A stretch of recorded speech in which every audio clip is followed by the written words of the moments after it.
I have a disability, that is my reality, and that's cool, like, I'm good. But as I got older, I started to feel people treating me differently still. So there's this sort of internal expectation that I put on myself sometimes to overachieve, to do all these things. And that's not good because you don't have to prove anything. I'm Joshua Ung, and I've invited 6 youth with disabilities from across the country to meet at a board game cafe near Ottawa to talk about our experiences while we play some games. I would say I got game because of my positivity. Arriving from St. John's is Patrick Curtis, an actor with cerebral palsy. I think I got game because I'm a confident individual. Gabby De Leon is a Toronto area digital creator with dwarfism. I got game because though I am little, I can do big things. Coming in from West Kelowna, BC, is Austin Dutt, a high school senior diagnosed with autism and ADHD. I got game because of my competitiveness. Ottawa-based Bianca Borgea is a track Paralympian with a visual impairment. I have game because I like to push myself past my limits. Next up, from Milton, Ontario, is Sophia Ferraro, a creative writing student with PTSD, anxiety, and depression. I got game because I understand myself and I'm really good at reading people. Rounding out the group, from Markham, Ontario, is media production student and wheelchair user Tai Young. I got game because I think I bring chaos all the time, but I managed to like make it work somehow. Today, we'll be playing Top of Mind, a game where 2 players try to guess the same answer to a question. The more identical responses you get, the more points you earn. This is Got Game. And I didn't... Okay, so just pick someone random? Yeah. Okay, Gabby. Okay. We're gonna try this out, okay? Okay. The name of one of the fingers. Oh, okay. One of the fingers. That's what it says, one of the fingers. Okay. 3, 2, 1, thumb. Oh, I was gonna say pinky. We were like this. Okay. Okay, whatever. Something you wear on your feet. Okay. 3, 2, 1, shoes. Okay. Okay. Could have did a wild card. Could have said sandals. Could have said clogs. I could have said heels. Or socks. I was gonna say sandals. Socks, yeah. Socks. Okay. Something made out of wood. 3, 2, 1. This table. Yep. Okay, same thing. Yeah, Same thing. Okay. Okay. Cooking. A baseball player. Okay. 3, 2, 1. Jose Bautista. That's good. I was gonna like say Babe Ruth or something. That one or my friend's brother, but yes. Okay, let's do it. Okay. Something that is soft. Okay. 3, 2, 1, pillow. Okay. Okay. A popular restaurant appetizer. Okay. 3, 2, 1, fries. That was like question mark. It was the same. Yeah, because like, is that an appetizer? Yeah, they're there. I guess. I think it's a pie. Right. Okay. It's fine. Go. I was Same. I was thinking calamari. Escargot. Yeah. Escargot. Okay. Something parents of small children always have on them. Okay, 3, Oh, 2, 2, 1. Whistle. Wait. Why? I was gonna say phone. Oh, a phone. Yeah. What do you that totally mean? makes sense. Whistle. I If dropped- a phone is a regular thing, what would a parent, like, I mean, like, anybody has that. A whistle. That was all that came to me. Tweet. Huh? Tweet. Okay, and the last one is The last one. Yeah.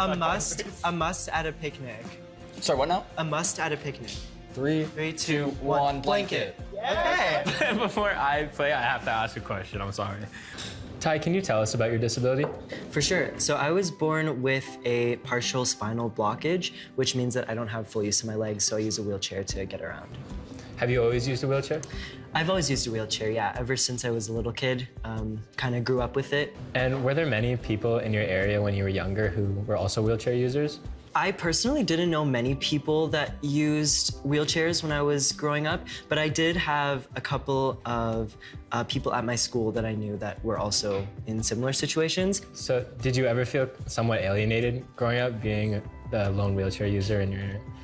Honestly, I feel like alienation sort of hit in the later years. I felt very used to my disability, and again, I grew up with it, so everything was me just discovering how to move, and I never like held back. Like a lot of people were kind of terrified when I was just going around like the streets and everything, going into the I tried to do long jump once, like I would just make my chair go and I flew to the ground and everyone was like, why did you do that? But I was just like trying to participate, you know? But I would say that as I got a little bit older and started dealing with like beginnings of university, COVID, high school, things changed a little bit and I felt a little bit more alienated, even though I was so used to my chair. It was a really strange thing.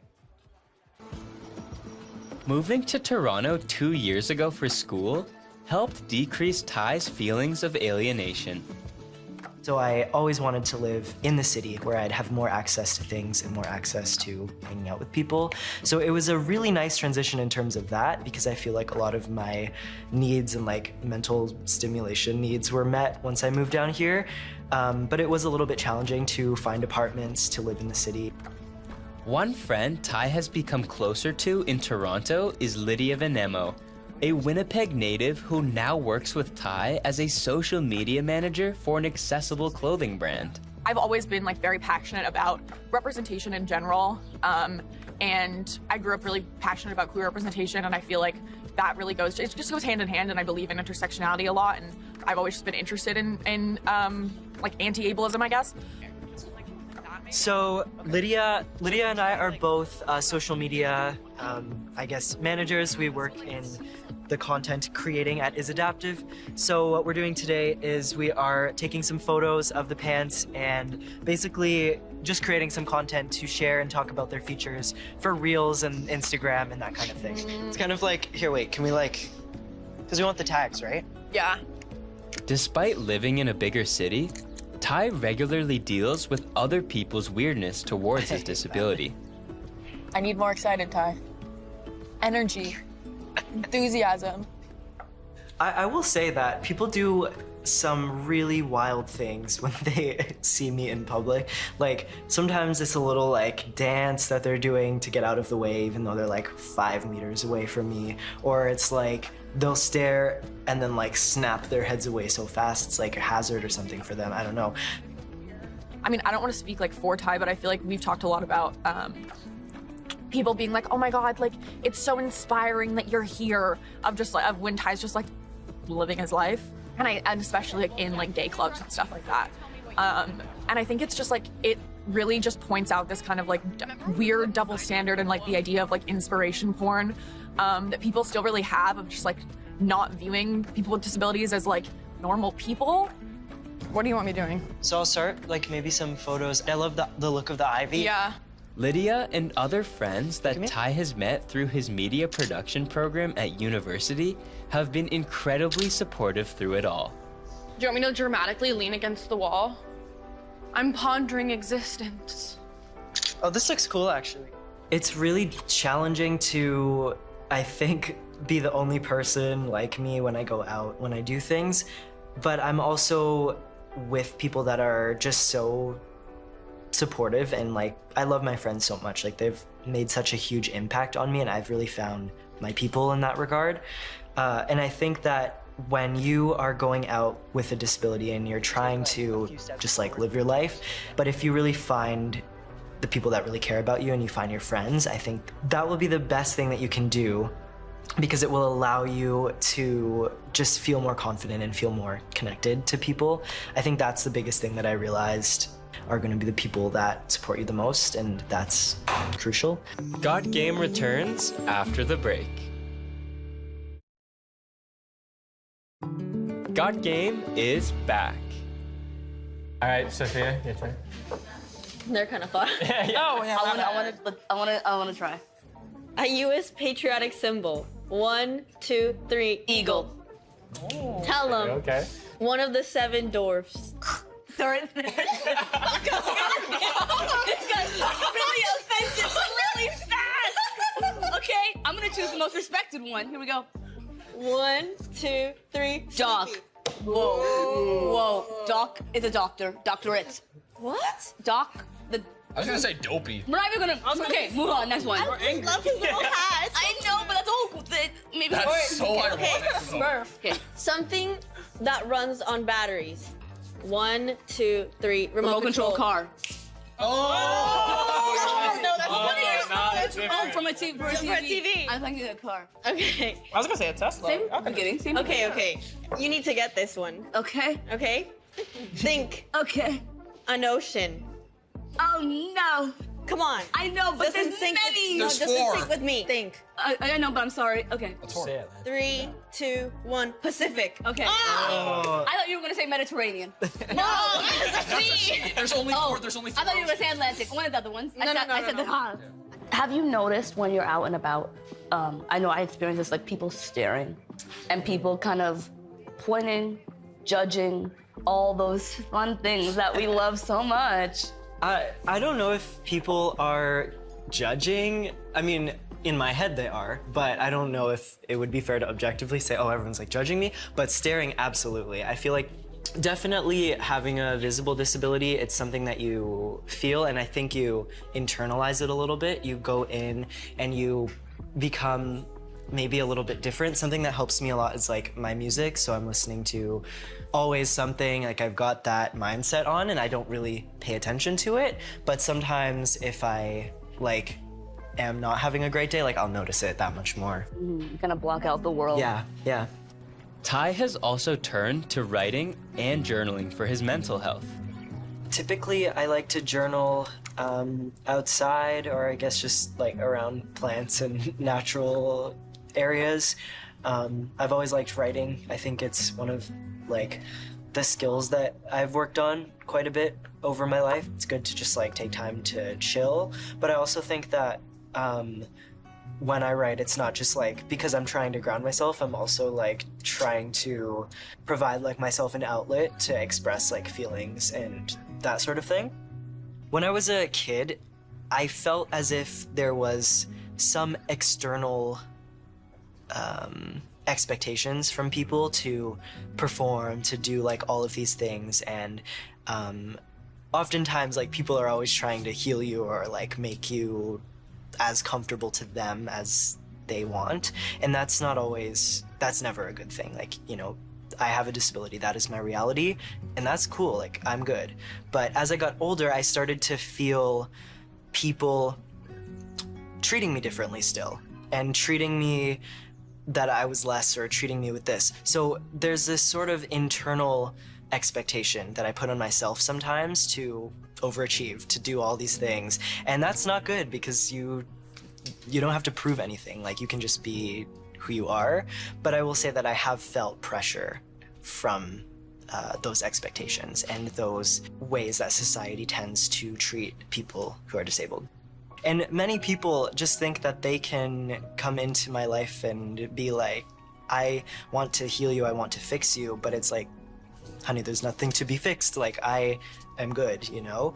It's kind of weird in that regard. So I find that a lot of people tend to be uncomfortable sometimes with disability. Not everyone, but some people.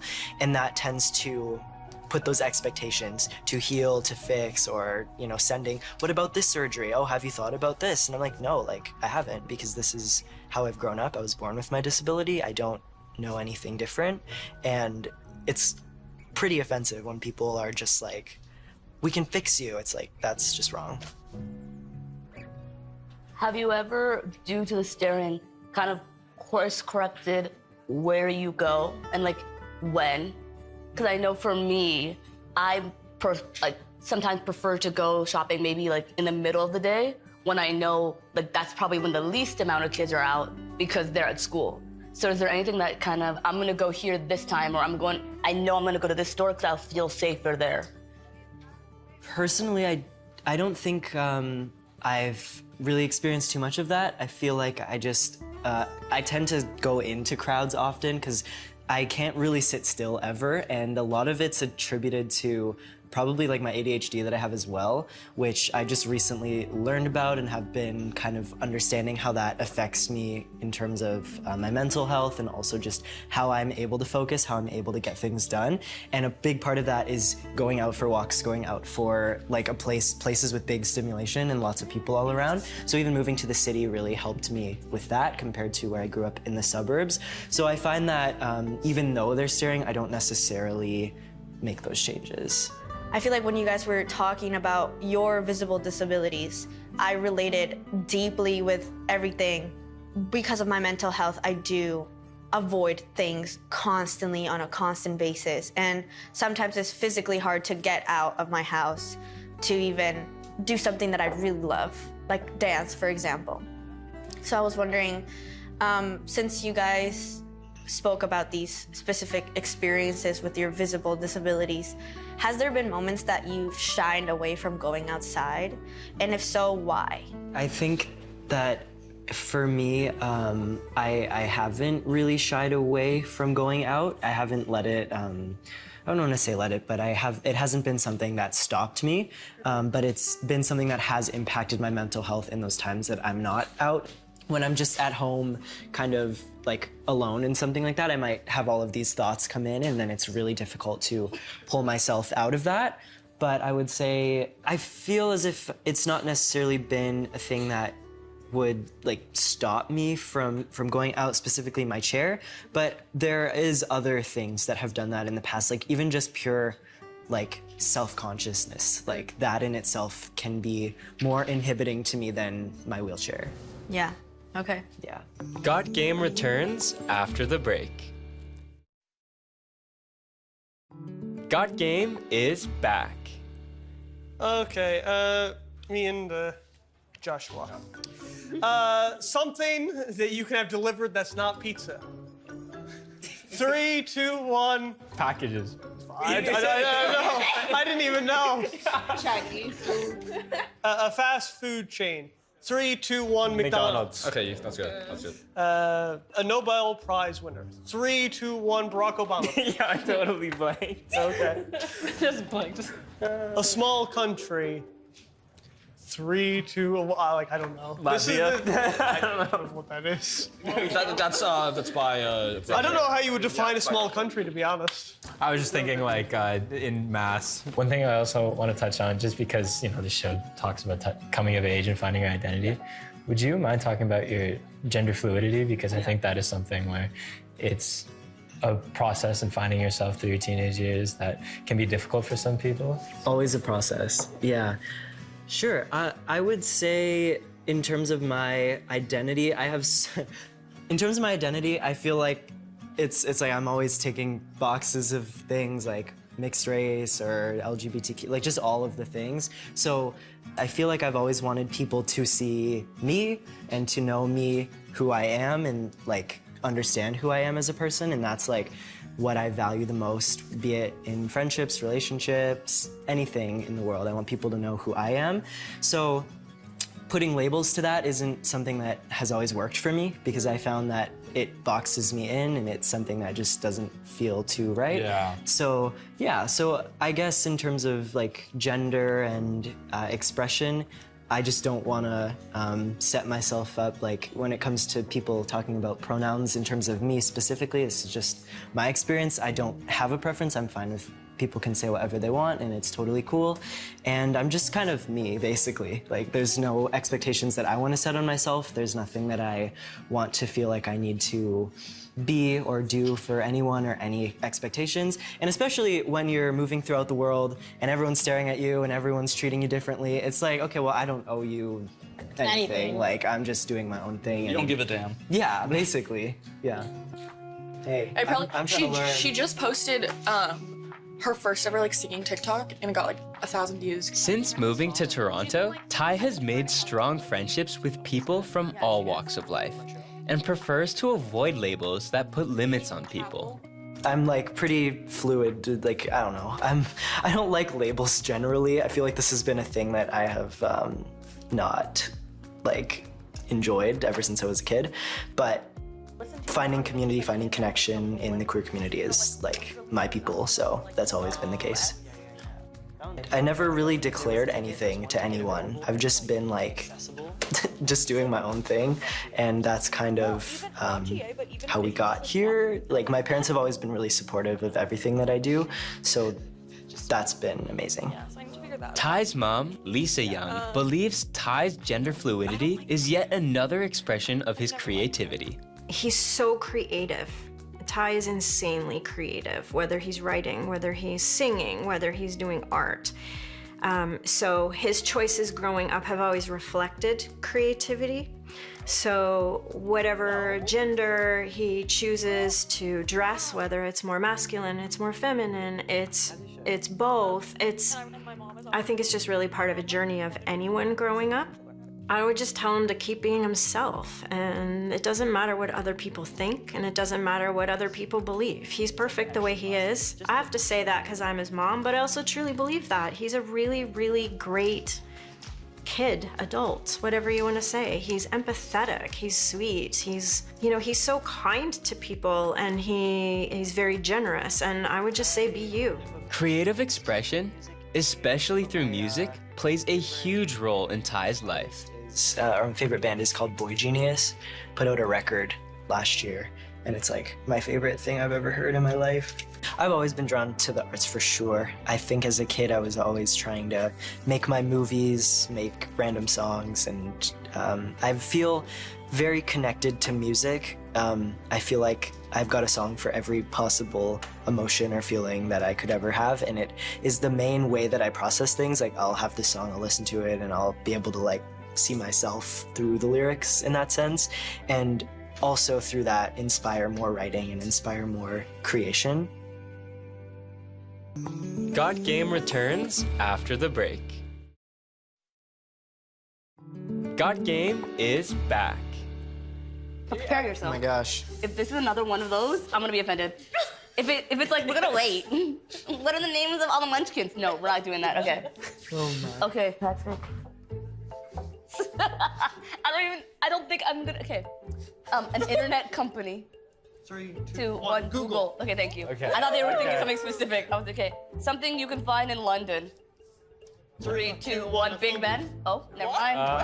What is it? Big Ben.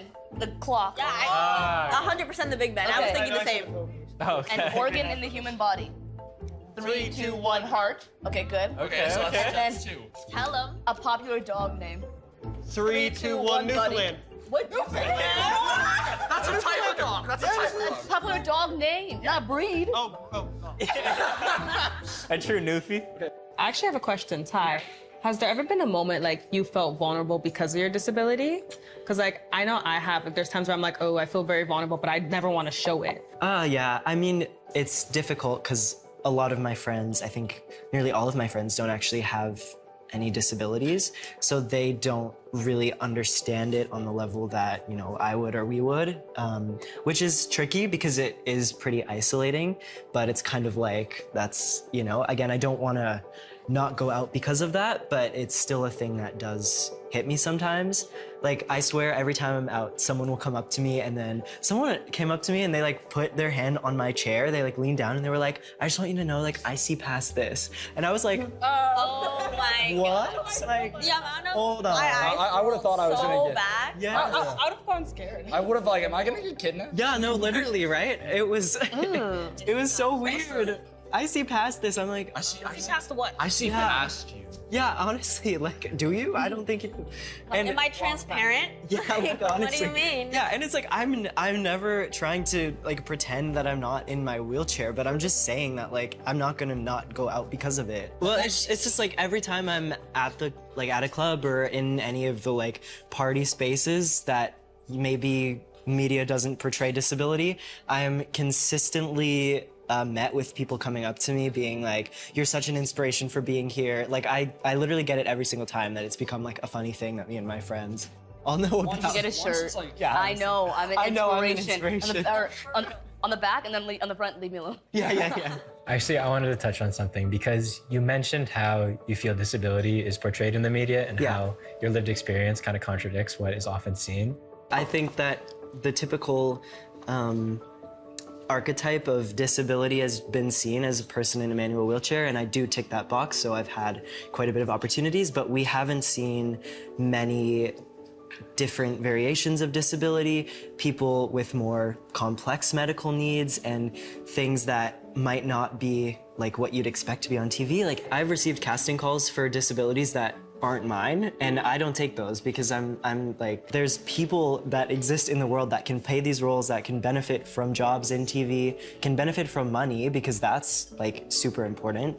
And I think that, yeah, we should be able to have roles for everybody. And something else I can say to that too, working in the media, and one of the things that I filmed in the past was I hosted a TVO Kids series. So I was able to work with a bunch of different kids, some with disabilities, some without, and just help them go on adventures of the dreams that they wanted to be when they grew up, and bring them on different days of like journeys and lots of fun. And that in itself was perfect representation, I think, because I'm hosting and I'm showing all of the kids that they can achieve and they can follow whatever passions they want, which is something that resonates with me. But also, being there, I can represent people with disabilities for the young kids that are gonna be watching and gonna be seeing a host with a disability, not always just the participant, not always just this and that, and it's a really cool experience. And that's so important because they'll see that, and by the time they get old enough to kind of form the thoughts of people being different, because when you're young, you don't necessarily see differences. Like, you might, but then like, we're still best friends. So having you on screen now allows them to see it, so by the time they kind of age out of that demographic, they're already aware of people who use wheelchairs, and it's not a shock to them when they see it in public. For sure, and it's something that they can just get used to. And I also love to, there were kids that did have disabilities on the show as well, so it was both of us just doing that adventure and some kids without, so that mix too is just so crucial, and it's a really, really special thing. Okay, Josh, Bianca. Okay. You can do it, you can do it. I have faith in you. Thank you. I have faith in you too. Okay. You ready? Okay. An American First Lady. 3, 2, 1. Michelle Obama. Yeah. Okay. A type of jam or jelly. I know what you're gonna say, but you better say what I think you're gonna say. If you can. 3, 2, 1. Blueberry. Jam. Yes! Oh, okay. Yes, okay. Something found in most bathrooms. Okay. Oh my gosh, okay. There's like 3 though. Okay. 3, 2, 1. Toilet paper. Oh, I I should have said, okay, you know, close enough. Okay. That's like 50-50. Okay. A capital city in Asia. Oh. Okay. Oh. Okay, ready? Yeah. 3, 2, 1. Tokyo. Okay. Oh! 3 for 4? No, it was basically 4. I said toilet, so like 4 for 4, basically. Okay. They can cut out the paper part. Yeah. Got Game returns after the break. Got Game is back. Since working in TV and now studying media production at university, Ty has become passionate about representation.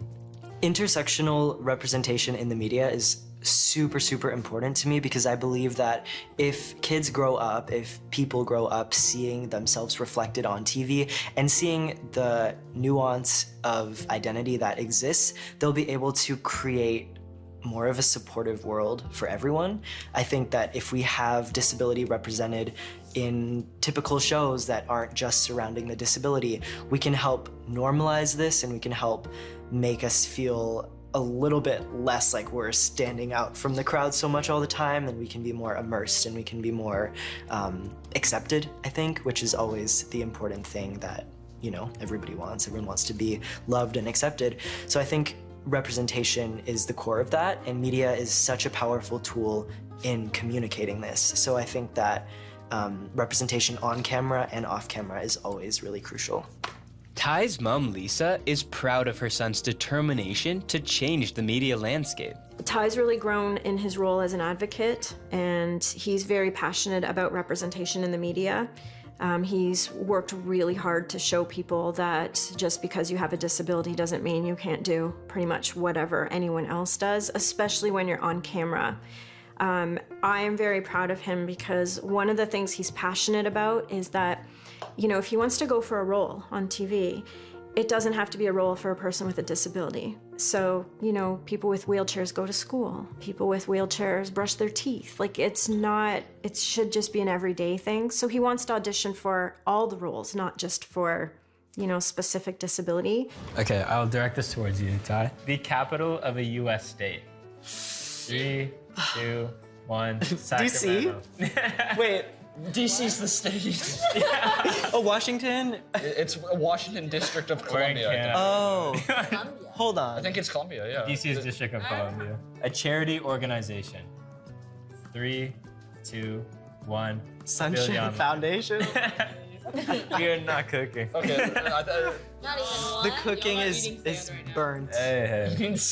We still got one more chance. Yeah. And then it's my This is the one. Okay, a sports movie. Me and you would cook. 3, Yeah. 2, 1. Coach Carter. Blade Runner? No, that's Blade Runner? that movie. I don't know. I thought he was gonna say the Miz. I just heard Runner. So. I didn't hear no Airbud. Airbud would have That's what I was thinking. Yeah, See, with you, I knew Airbud, but I was like, okay. What's let me Blade see. Runner? Oh, could we discuss everything? Yeah. Okay.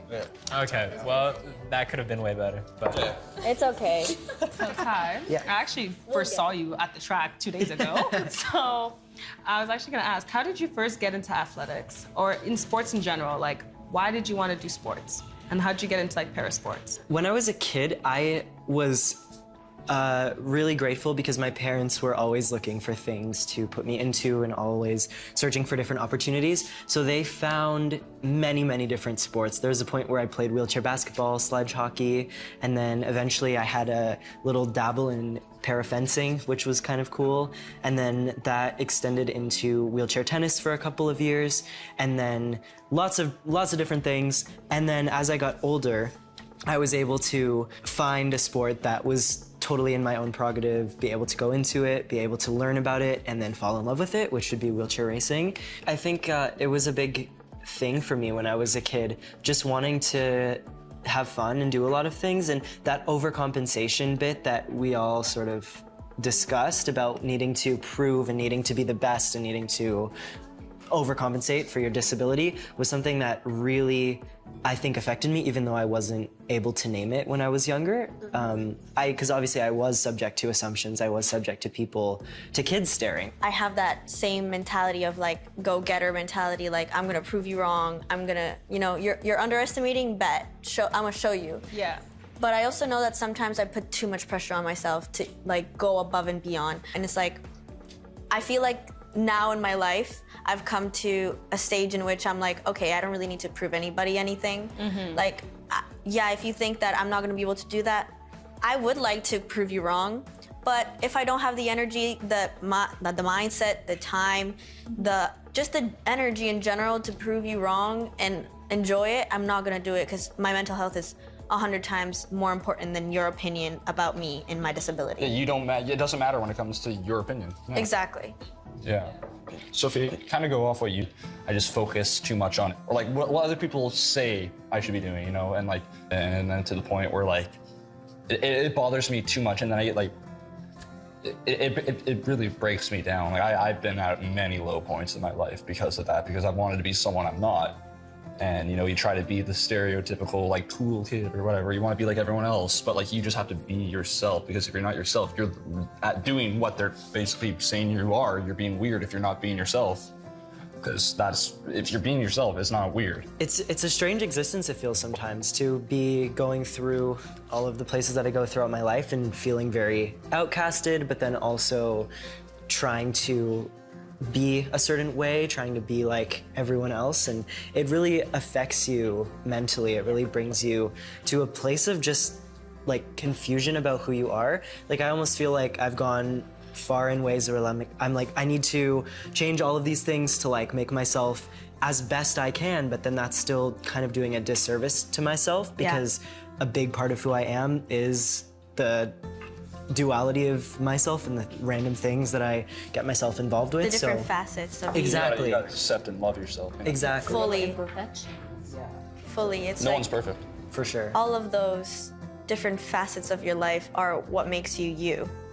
And I feel like society usually pushes us and people in general to not accept certain sides of themselves, to then only accept the ones that our society accepts.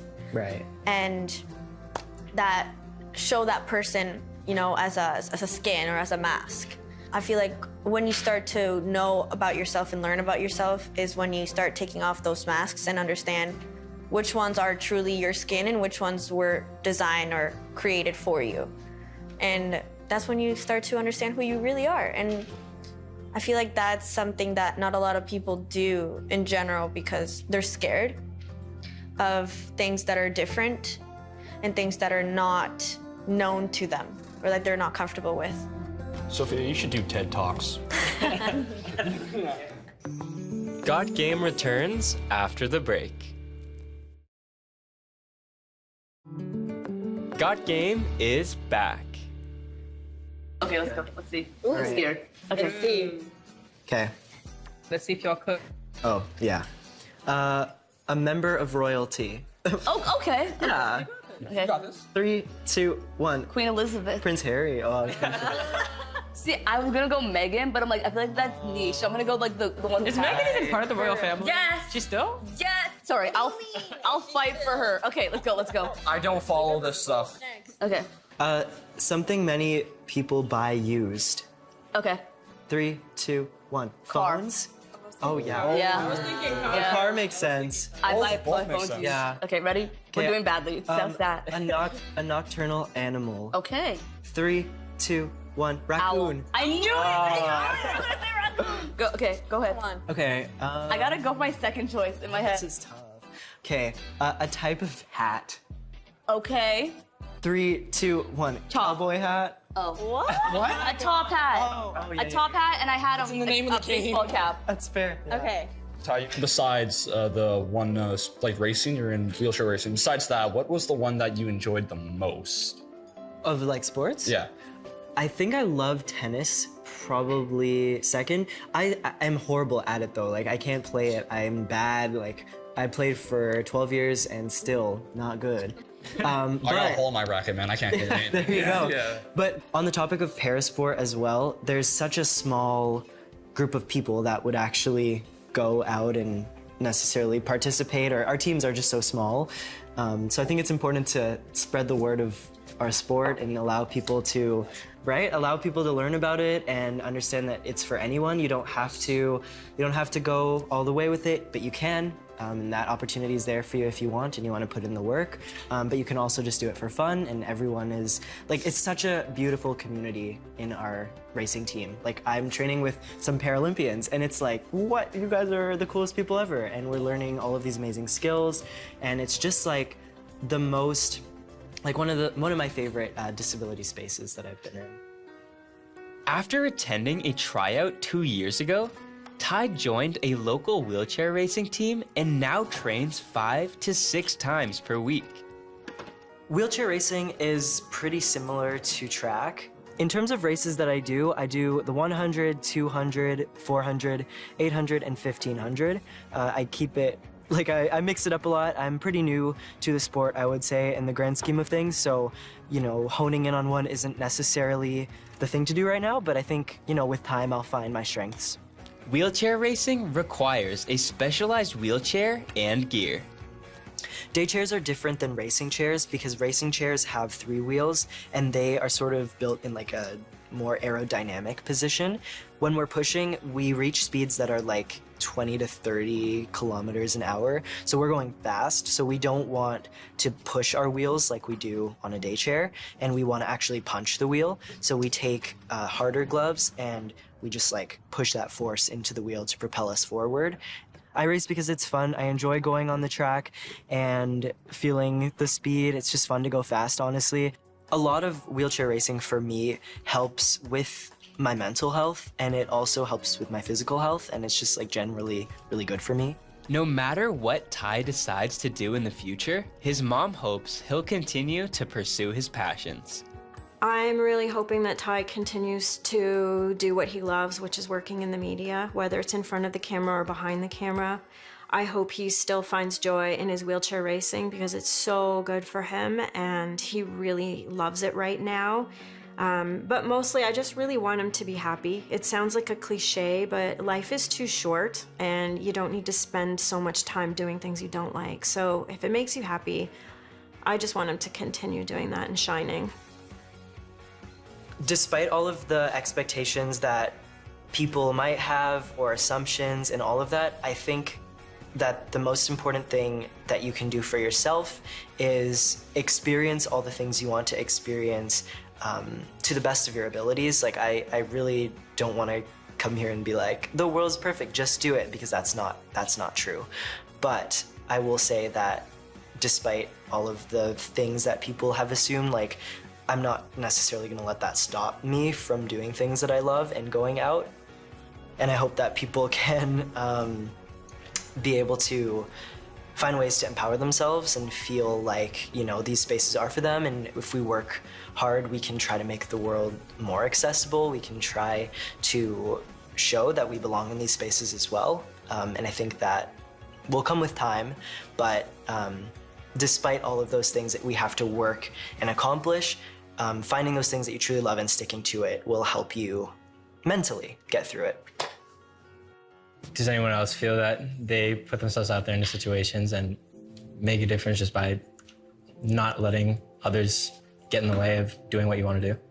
I try, because especially growing up without that representation, now being at a place where you can be it for the next generation, it's great to, or you try your best to kind of put yourself out there so that if whoever goes online and Googles, you know, person in a wheelchair or person with dwarfism, they can see you in the way you want to be portrayed. You know, there's Ty, there's Gabby, there's all of us like living our lives to the fullest. And we're not like a sad violin story of, wow, this little child. And no, we're just like you. Yeah. And we're able to show that like we do have our struggles, but like. Just like everyone. Yeah, I went to the store, I bought shoes just like you did. I went to school, I got an A, hopefully, just like you did, you know, and things like that. So that the next generation can go, okay, this, like, I don't have to feel alone because there's somebody out there going through the same thing that I'm going through. I think that me being able to go out and do things is my form of exactly that, representing and just living my life without, you know, I mean, yes, I have my moments, but without trying to hold myself back too much, I'm able to just like do what I want and hopefully set an example for able-bodied people that we belong in these spaces. And, you know, even if it is challenging to be the only person in my situation, like, I'm still gonna do it because I, you know, want to. That's that, really, yeah. Okay, the first question is gonna be interesting. Okay. Are you playing with me? Yeah. Okay. Okay, a character from The Simpsons. Okay. 3, 2, 1, Homer. Bart. Okay. Oh, Nope. come on. That's a real dope. I mean, a man's name that starts with an H. With H? Okay. Okay. 3, 2, 1, Harold. Henry. I got Henry. Okay. Okay. Read it. A high school math class? Okay. Okay. Okay. I know this one. 3, 2, 1, algebra. Calculus. Okay, everyone thought, okay, this is like I was thinking foundation, but it's not. It's crazy. Okay, last one. I feel like we ain't gonna get this.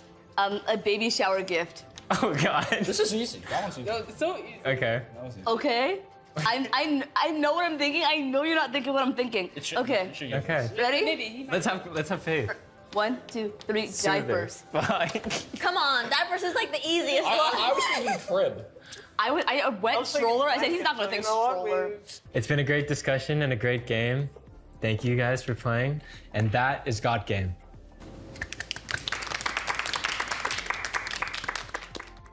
Producer Tim Alp. Associate producer and host Joshua Ung. Created by Joshua Ung through AMI's apprenticeship program. Written and story edited by Maureen Carter. Director of photography Benjamin Dion. Editors Caitlin Martell, Suzanne Hancock. Integrated described video specialist Ron Rickford. Supervising producer M. Williams. Copyright 2024 Accessible Media Inc. Produced for AMI by Mountain Road Productions. An AMI original production.